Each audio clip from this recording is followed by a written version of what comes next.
Love doesn't have to be a losing game. Every single day can have a better way.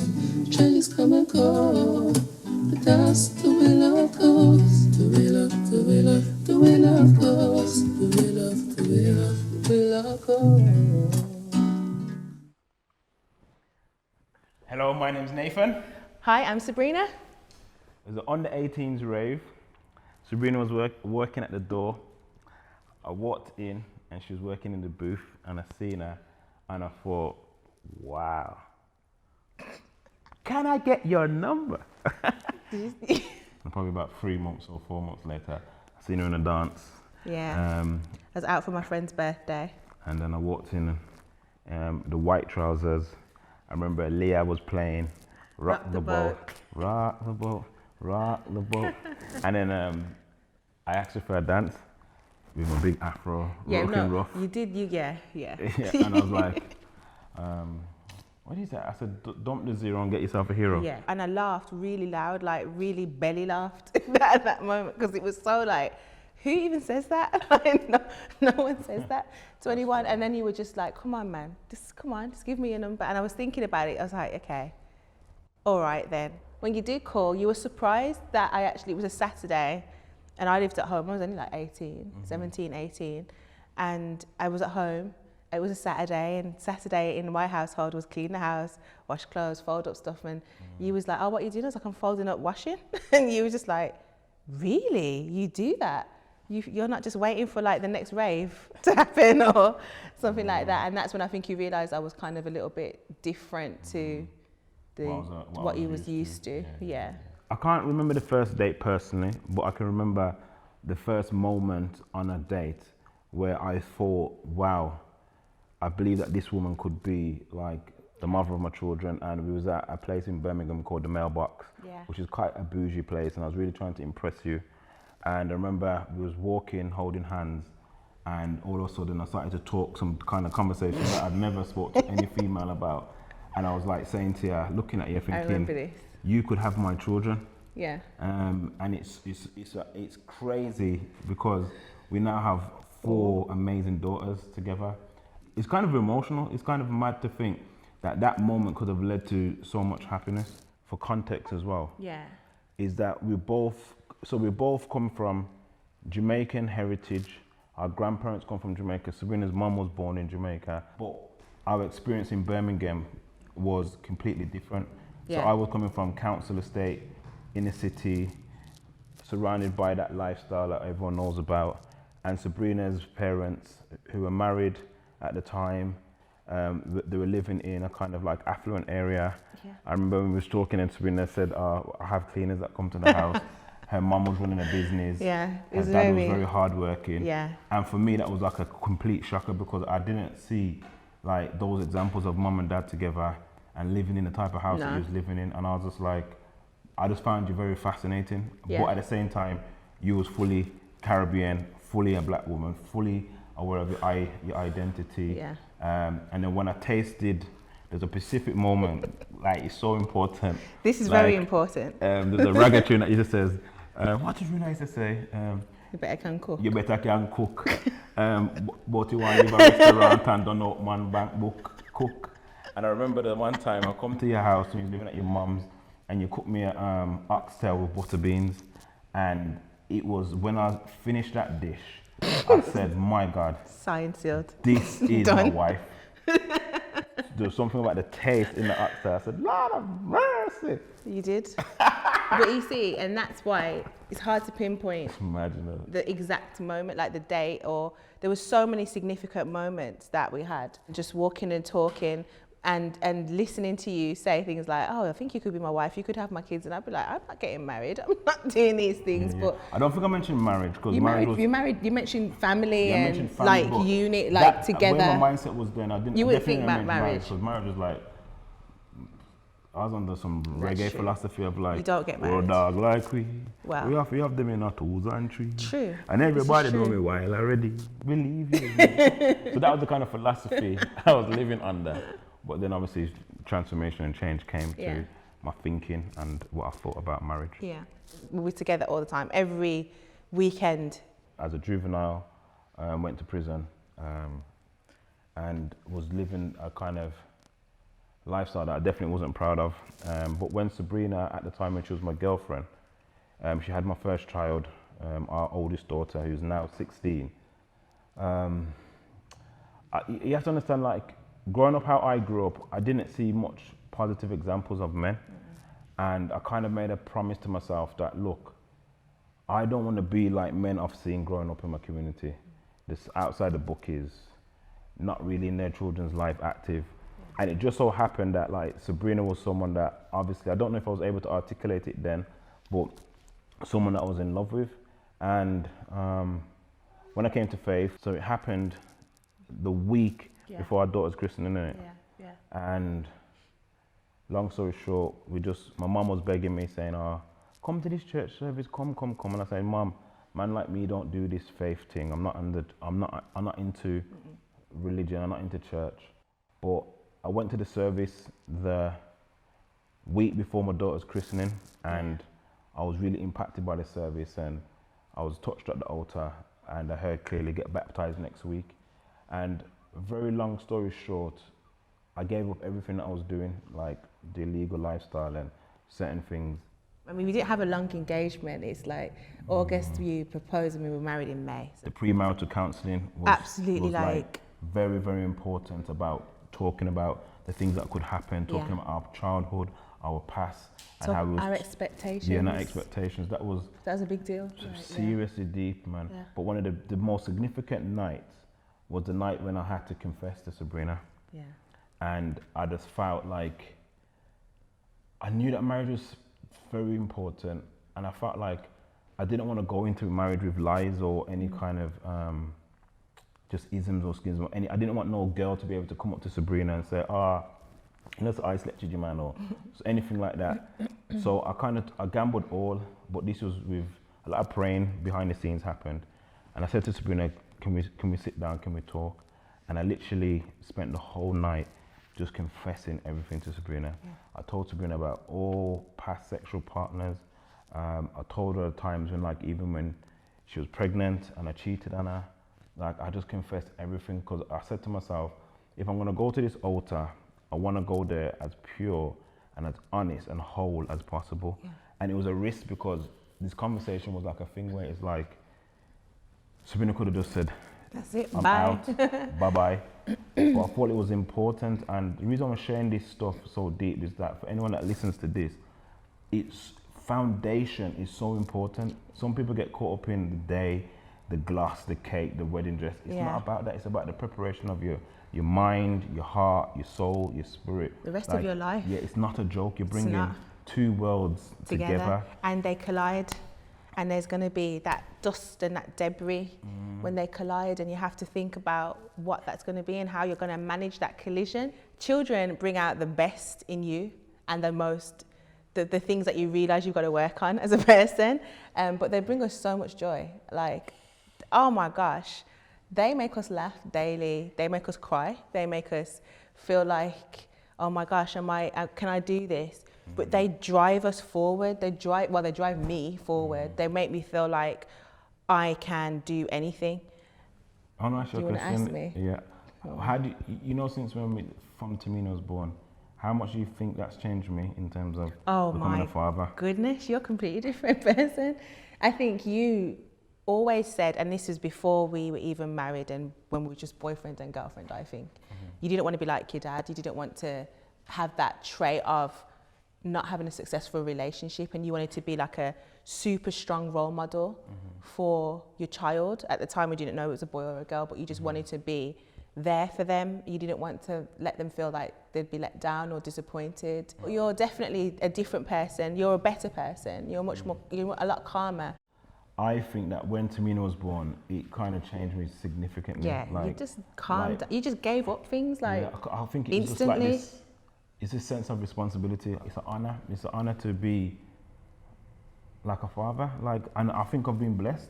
I know we've worked a lot. We've worked really hard on our children, but we're blessed. We have phenomenal children that are like our older two now. They're just amazing. They're so helpful. We do family conference, which once happens once a year, where we set the theme of the house. We ask them to all set their goals, their targets, their things that are hard for them, we tell them as our goals, and we're busy. And I think one of the challenges about being a parent is making sure that you're always making time for yourselves as parents, individually, for yourself, for each other in your relationship, and then for the children. And so that can be a real challenge.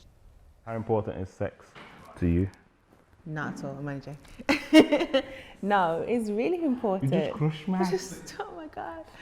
Like, no, it's really important. We definitely have had to work on that. For me, not for you, more because I think having 4 children, ever ready. who's ever ready, always ready, I was like, I'm tired because life, work, children, everything.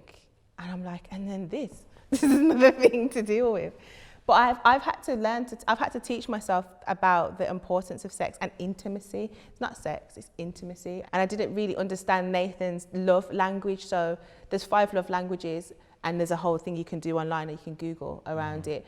But I learnt the hard way, I suppose, that Nathan's love language is touch and feeling, like tactile. He'd like me to do this, like all the time, just sit there and just rub his head, Put me to sleep quickly, literally. That was a breakthrough moment, because Sabrina was like, early day in the marriage, No early hugs. years, phenomenal. She was like, she cooks, she does, Do all these things. tells me that she loves me, but I was feeling like, yo. But it's like when we done the love language test, and we realized that there was gifts, words of affirmation. Yeah, words of affirmation, quality time, acts of service, and touch. Yeah. And it's same for me, innit? Because remember, I was buying you gifts all the time. All the time. And it wasn't even your love language. So like when we done the test, I found out that Sabrina's love language is more around acts of service and quality time. Yeah. So it didn't matter if I bought Sabrina clothes, fashion, jewelry, that wouldn't really hit your love tank. All very nice. Yeah, and but you stuff, would prefer more I prefer like you to do something. like set the bath for you, or light some candles, sit down with you and spend quality time. Yeah. And that was the same with you. You was always telling me that you loved me, but like wasn't receiving that love until we realized that my key love language was around touching and holding. And I think that's so important for couples to understand that like we have different love languages, and sometimes we can be miscommunicating with each other and getting frustrated in our relationship. Love, intimacy, and sex is definitely important, but sex is an active. I think it's a dangerous thing, though. Yeah, I think this generation are putting too much emphasis on sex. If you know what I'm trying, like it's all about sex and all the other stuff. It's not, though, and you don't like, have. You can't sustain a marriage of sex. No, that is just it's that's never dumb. gonna. Like you have sex all the time, but you don't talk to each other. Yeah. You don't do. You lie, you cheat, like it's and these are the things that we need to go to the levels about to like. It's what it takes. There's more to it than that. Tell me. What turns me on about you? I absolutely love when you wear. I'm not even. This is so funny. Now I'm thinking about it. It's when you have. There's a certain look, and I think you know. I've said this to you before. Like, and it's probably like naughty because it's kind of not Christiany, but it's very. When you look more gangster, when you the hat, the baseball cap, almost just a little bit needing a trim. And like when I'm rough and I rugged. love it when you're rough and ready. It's just like, oh my God. For me, like, obviously, I love your bottom. Yes, we I'll know. I always grab up your bumper, like, slap that ass. You could have been the simplest thing in the kitchen, like making coffee, and I'm like, oh my God, stay focused, Nathan, stay focused. And I'm thinking, yeah, you see tonight, you're finished. You're gonna get sorted. Guys, talk to me about how you make your working and professional lives compatible to still having a successful and healthy relationship. Wow. What do you do? Well, what is so deep about that is like you need a whole show for that. Yeah, separately. Because that goes to the book in it. So professionally, so you understand, me and Sabrina own a business, which is a consultancy and training business called Legacy Consultants. And we also, I'm a founder trustee of a charity called First Class Foundation. That charity exists to do 3 things, which is reduce youth violence, improve mental health resilience amongst young people, and connect young people and their families to purpose. Yeah. So I'm the CEO of that charity. Nathan's the founder trustee. So our working lives are crazy. We spend our days together anyway. But we've had to learn to separate our work life from our relationship life, which has been a challenge at times, because when you own something, when you own the company and you're responsible for people's like salaries and stuff, you can get completely consumed in it all the time, and you really want to make sure that you're successful. We make sure that our time is planned in that diary. What role does Jamaican culture play in your marriage? Or how big a role does Jamaican culture play? Massive role. It's like everything being, the culture is the reason why we do the mad things like take our children to Jamaica. The food, the conversations, the way we raise our children, the way I was raised, the way my mum was raised, the way my dad was raised, it's all kind of the same thing. Like there's this standard, it's like a standard of excellence, and I've seen that from my grandparents, from going to Jamaica as a child and seeing my grandmother in the garden building a fire to fry fish. But I think there's things that I haven't carried through. Like what? Pyrex dishes. Pyrex dishes. Don't make me laugh. All them things are important. It's who they are. It's who we are really. And I think and just the soundtrack of our house. Yeah, our music. household is like reggae music, culture. Sometimes I have to put on a jacket or a burning spears and blaze a fire in the house. You know what I say? And I just love that. I love that energy.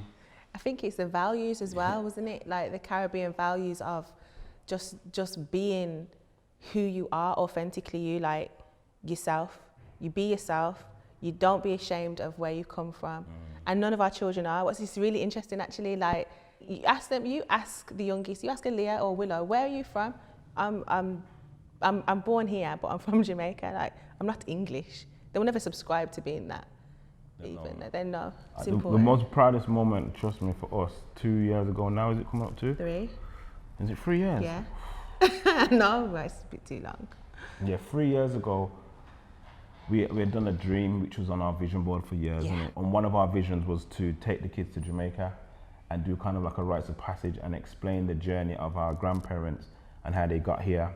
And that for me as a dad was one of the most proudest moments, like when I took them to Jamaica and gave them the story. One of the things I get, especially from my grandparents, was the faith and resilience of like all the things that they had to go through coming to England, Windrush generation, and they still persevered and raised their family. And I think that's something that I'm proud of, and I try and instill into the kids, like it's not always going to be easy. Yeah. Like just the fact that you're black, you're going to have to go through certain challenges. things, We know that since George Floyd's death, not even death, like his killing, like the whole Black Lives Matter thing has been really, you know, at the forefront, and people are now having conversations. But we was having them conversations with the kids anyway, like trying to get them to understand, like you are in the UK. Some people do look at you differently, but don't watch no face. Like be proud of who you are, Keep it like moving. where you're coming from. Yeah. How problematic is it that there aren't many representations of black couples in the mainstream, and why is it important that there are more? Okay. I think it's ridiculously problematic, and I salute this platform. Yeah. And this is interesting because I am ridiculously frustrated, to be honest, of like the negative narrative that's out there. But I don't think we help ourselves because we don't tell the truths. We don't talk about the struggles, the successes, and the behind the scenes. Yeah. But we need to inspire the next generation to know that they can do it, that there's no limits, that it doesn't matter where you're from, your culture. Like I didn't go to university, but I've been able to hit mad goals. Like I've done amazing things. Representation is phenomenally important, and it is our responsibility to share with generations to come the truths and share with people that black marriage is real, and it black happens, love's and real, and it's not, and it can work. Yeah, and it's not bad, and it's not mixed up, and it's not, you know, there's no entanglements. It is. You can have an authentic, real, genuine, loving relationship. Final question. As a couple, what is your song?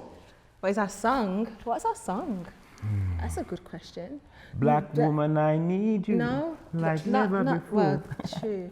The other one, Let me That's give it. you some love and Yeah. affection. yeah, that song. That's the song. Pressure, pressure. Precious. Yeah. Can I play it? Come on, give me a quick dance. See, exactly. So- That's what happens. So in the house, I'll be like this tune. I'll be cooking or something, and Nathan would just drag me out the chair, and we'll always end up dancing. Attention, you need no direction. Make Jah more blessings in your direction. This is what happens. And then Love doesn't have to be a losing game. Every single day can have a better way. Changes come and go, but that's the way love goes. The way love, the way love, the way love goes. The way love, the way love, the way love goes.